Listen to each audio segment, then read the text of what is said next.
those this village holds most dear. I shall destroy them. This movie slaps. The action is crazy in this.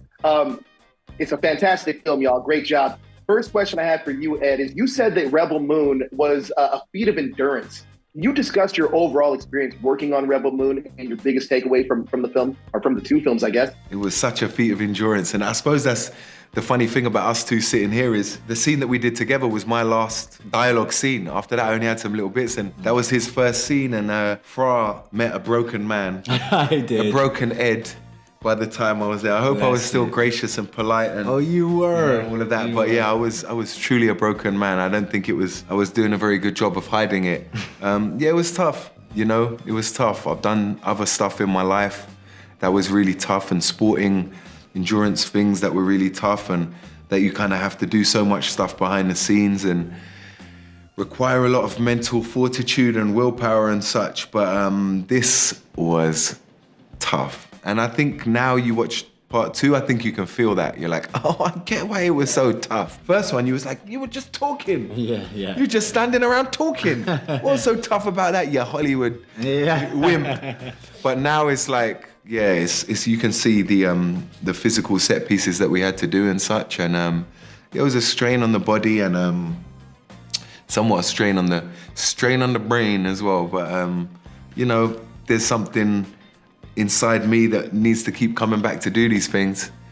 And, you know, if I wasn't in the movie game, I'd be doing something else that's crazy like this anyway. So, yeah, I don't know. Blame me. Fra, can you discuss Belisarius's evil, channeling that evil in Rebel Moon, Scargiver, and what you wanted to bring to the role that wasn't on the page? Well, there is certainly a lot to his character that isn't on the page of these two movies. But Zack was able to fill in the blanks for me with such finesse and detail, which I was incredibly grateful for, because I wouldn't have been able to do that myself.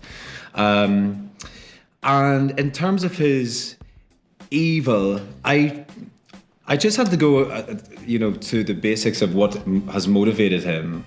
And he is an outsider in this universe. He's grown up in a planet where presumably everyone speaks with a Northern Irish accent, and has manipulated. I keep trying to think up a funny name for this Northern Ireland planet, so I can butt in and go, yes, Belfast, yeah, or whatever. I can't. Yeah. I can't. I'll keep trying. We'll figure it out. Yeah.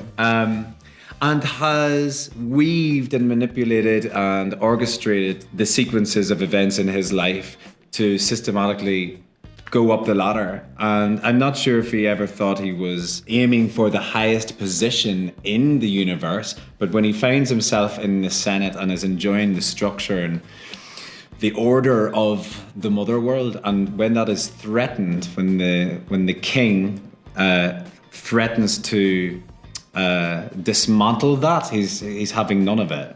And so yeah, those are all pretty sadistic, greedy qualities to him, but they were qualities that I could at least understand, so I found it not too difficult to tap into.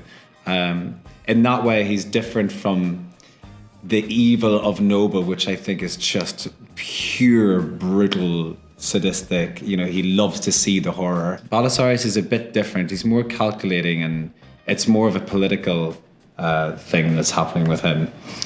But a bit fun to explore. Well, look, you guys are phenomenal in this film. It is so much fun, and it is action-packed, and I mean action-packed. Oh, but amazing job, guys. I appreciate your time. Thank you. Thank you so much, man. Cheers. See you next time, Okay, bro. yeah.